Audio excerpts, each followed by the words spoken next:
What's going on out there, good people? It is your boy Look Around with LMD Trading. Hope everybody is out there doing good. I have been away for a few days, but I have still been trading on those days.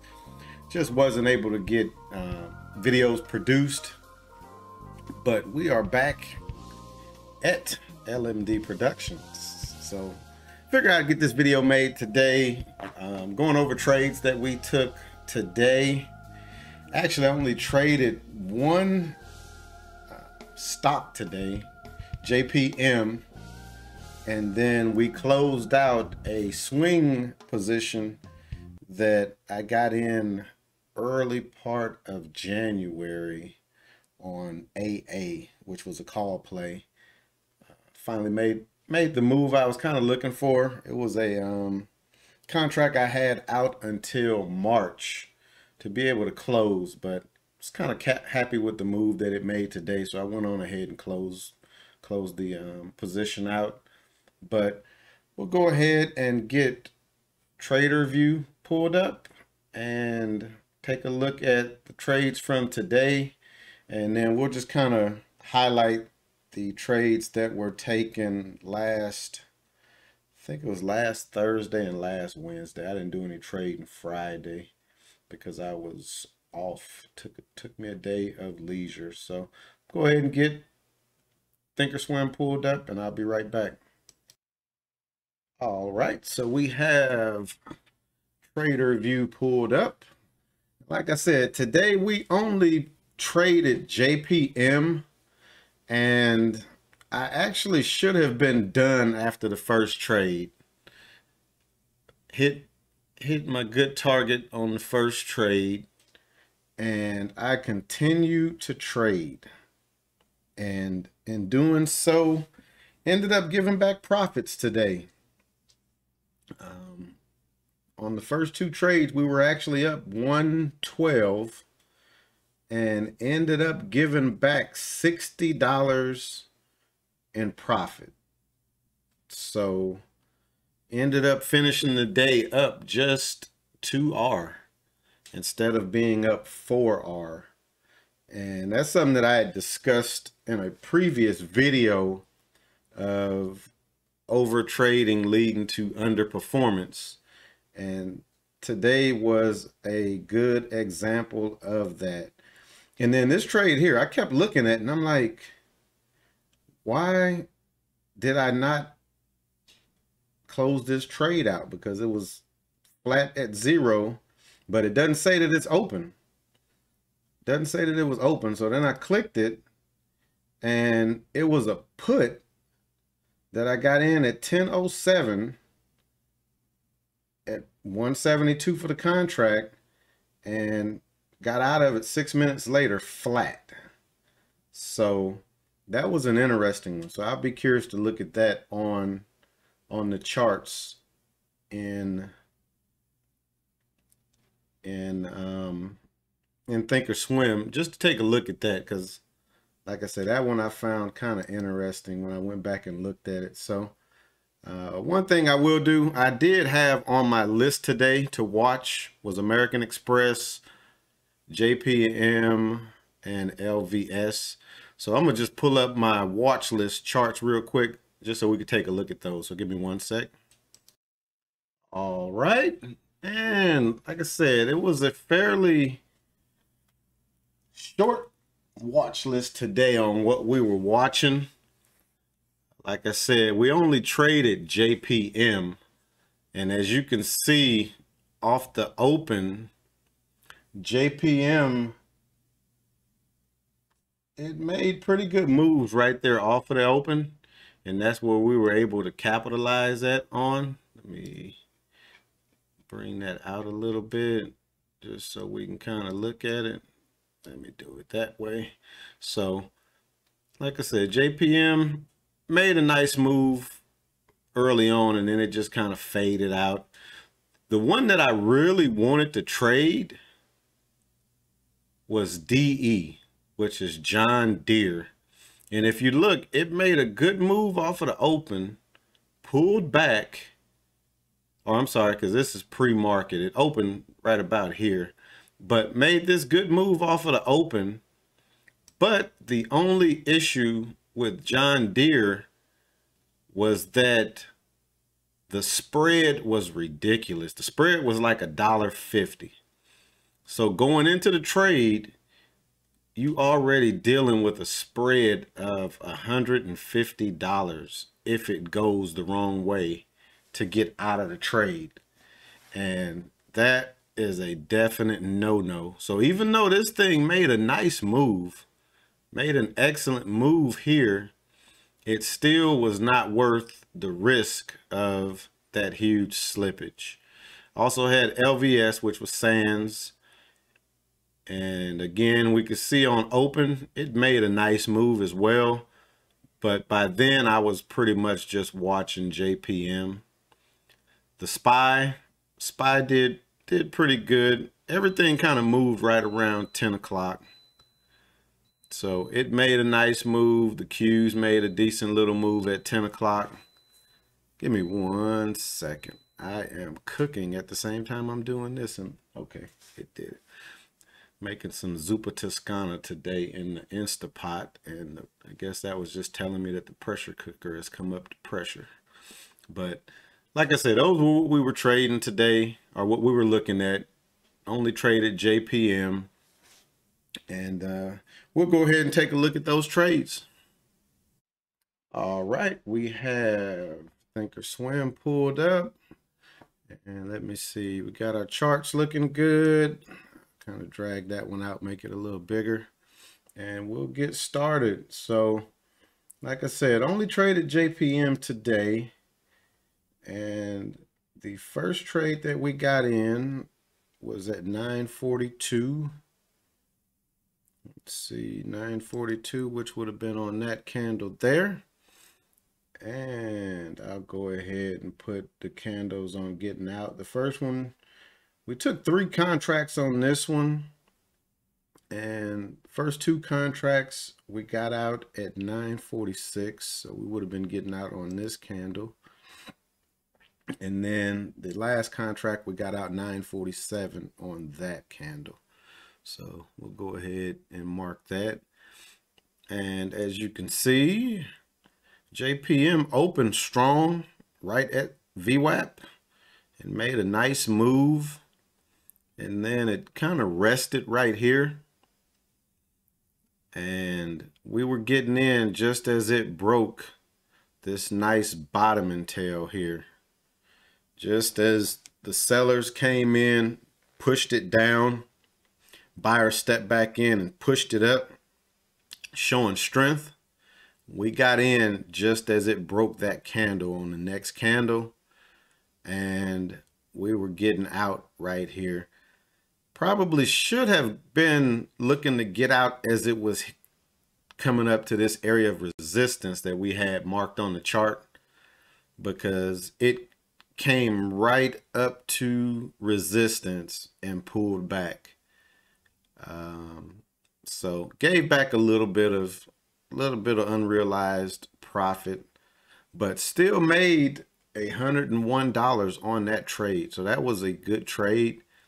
And like I said, should have been done right there. Could have just sat back and watched in the cut, just seen what else was going. We were chatting in Relentless Traders online live that he does every morning. So should have just sat back and watched it, but we didn't. And the next trade that we got in was at 953. And this one here, we purchased 2 contracts this time, 953. So we were getting in right there. So on this one, we had just got out of these contracts here. This is pulling back and that's not really rested. Wasn't a good solid pullback. And we got in right there. And we got out of those contracts at 955. So the first one we were getting out right here, and then 956. So as this was coming up to hit this resistance again, we were getting out of it. And on that trade, we made $11. So again, we're up $112 now. So should have been content. We've hit our daily goal, but we did not. We ended up taking another trade pretty much at the same time we were getting out of that. We took the next trade at 9:58. And again, this is where I say over trading. This is a perfect example of it. So got in here, got out of that one here as it was pushing up to this area of resistance. As the trade was going on, we were looking and no kind of confirmation on this to break this area of resistance. And it's already shown strong resistance here. We got in right here, and then we got out at 10 o'clock. So we got out on this candle right there. And that was a loss of $32. So we've given back $32 of our profit right there, where this is not a good trade. This is pretty much setting a double top. It's setting that M top. And then it pulled back. And once it did that, we did something that we know we should not do. I talked about this in a previous video. We flip-flopped. And this is the one that we took the put on that was a flat trade. So we got in this one at 10:01. So got in it coming off of this red candle, setting this red candle, and we got out at 10:07. So we got out as this was making the move back up. So not a smart trade at all. We probably had a little bit of unrealized profit. Let's see, 157.18, 156.64. So we had a little profit in here, but didn't. And we see it's going to bounce off of the VWAP. Should have just went on and closed this out for whatever profit that was there. But we ended up getting out of the trade flat. And again, that was not a good trade because we did not see any signs that the trend was changing. At this point, it's just pretty much trading sideways, almost in a channel. And it's just bouncing off of that and coming back down. Now here, it did finally break that. And let's see what the last trade of the day was that we took on JPM. So the last trade that we took, 10:17, we got in right here as it was breaking this area of resistance. So this one here, let's see, let's look at all of the charts and kind of decipher. So if we look at these candles here, we see a little bit of selling pressure in there because they have topping tails. So it's not clear that this is going to be a strong move because, again, like I said, we got a little topping tail, topping tail, topping tail. So we're catching selling pressure. Get a little tiny bottoming tail here, but no real volume down here compared to how the volume was when these were making moves. But we got in when it broke this area of resistance and was kind of showing strength going up. And we got out of this one at 10:27. Oops, let's go back over on the 1 minute. So we got out at 10:27 as it was pulling back to the area of now, which should be support, and it didn't hold it.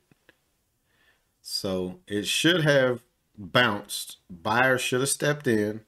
Buyers weren't stepping in, and we stopped out for a $28 loss right there. And that was our last trade. Again, I'm sure that there was some unrealized profit right here from where we got in to where it set high of the day. And that's setting high of the day right at an hour into the market opening. So we see that it just died. Would have been a good opportunity to get some puts once it broke VWAP and stayed strong. But at this point, we were out of the market. We were done. Like I said, we've already given back $50 in profits. That was realized profits, not unrealized, but $50 worth of realized profits. So didn't want to give back any more profits. But like I said, this was perfect. Once it broke, set a new low, dipped down, tested the VWAP, and then broke down. So that would have been a good area to take some puts. But these trades here, everything after that first trade, everything after this first trade was over trading. And it cost us today. But finished green on today's trades.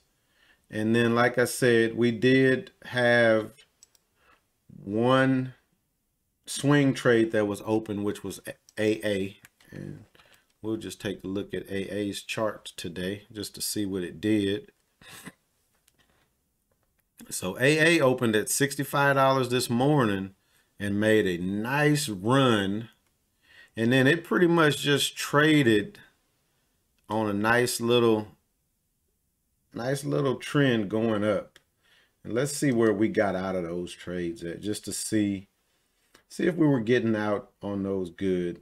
We got into this trade January 7th on 3 contracts. And first contract we got out of today was at 1036. Let's see, because while I was chatting, I was saying that I looked like I left some money on the table. So I'm curious to see. So I got out of 2 of the contracts here. And then we got out of the last contract at 1041. Right there. So I'm not mad where I got out on those at. I can't really be mad. It came up, showed this red candle, so expecting a pullback. So that was a good exit. And then when we didn't get any follow through to setting a new high, got out of that last contract. It did go a little higher here, but that wasn't really enough. This thing could have easily came back down to the VWAP. So I'm happy where I got out at on those. If we look, pretty much this was setting the double top. This was setting the M top, and then it was on its way back down. So definitely not mad at that exit. And we made $291 on those contracts. We paid $157 per contract, and we sold the first 2 for $2.51, so $251, and then we sold the last one for $260. So that was a good swing trade there. And like I say, I don't really like to swing out of this account just because I'm trying to keep it a intraday account. But that was the last set of contracts that I was in that were swing contracts. So in the future, I don't expect to hold anymore. If I hold any contracts overnight, they'll be in my margin account, or my account I use to primarily trade stocks out of. And I do swing trade out of that account as well with stocks. But I think this was one that I didn't change the account that I was trading in. And it was set to cash. And I bought those 3 with intentions on swinging them. But they were purchased in the cash account, so I just held on to them. But hope y'all enjoyed that review. Like I said, I had been away a few days and then took Friday off just for a little R&R. And good to be back. Good to be back. Looking forward to seeing what the market brings this week. It is still in a real choppy state with no real sense of direction. 1 minute, the SPY is moving up, and just when you think that it's doing something, it can fall right back down. Looking at it today, it did kind of make a move up, and then, like I said, kind of just fell back down.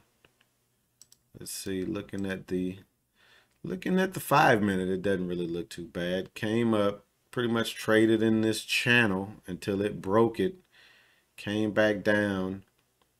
And this is why I only use the VWAP, and then on the 5 and 15, I'll use the 50-day. And that 50-day is like I said, is a real good moving average to have on your 5 minute, 15, but it's coming off of the 1 hour chart. That's what it's set to. And I'll show you how it was one that I went and kind of wrote code on so that I can change the period here.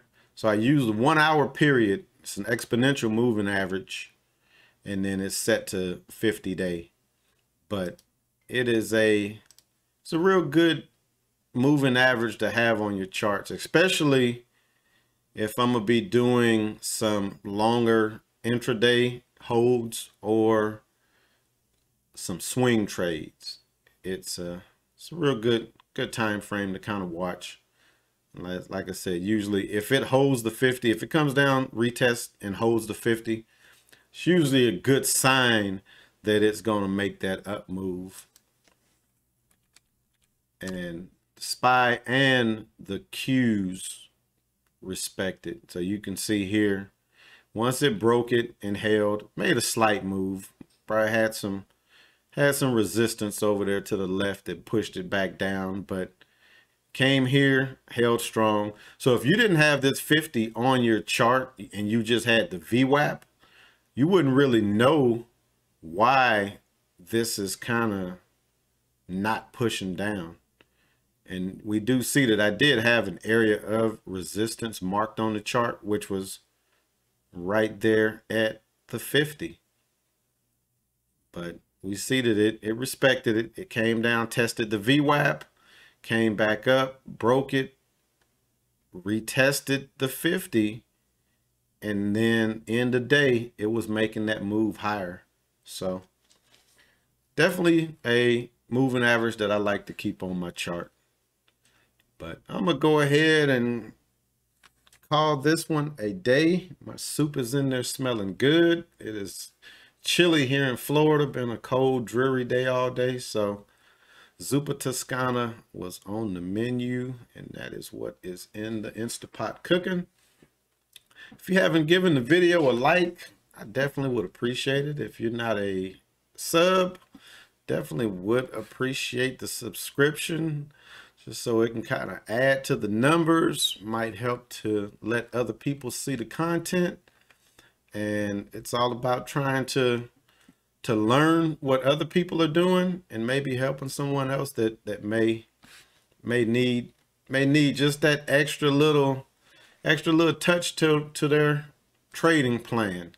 And like I said, one key here is, if you don't use the 50-day moving average, it may be one that you want to look at adding to some of your charts just to see how it holds up. Because again, had I missed this area of price action, it's right there where the 50-day was at.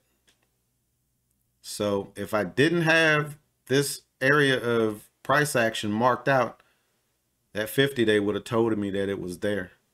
So that's technical analysis. And like I say, that's why I love technical analysis, because it just amazes me how the stocks will react to certain areas of a chart that were past price action.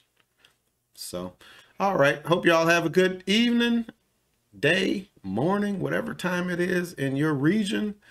And I will see you next time. Peace.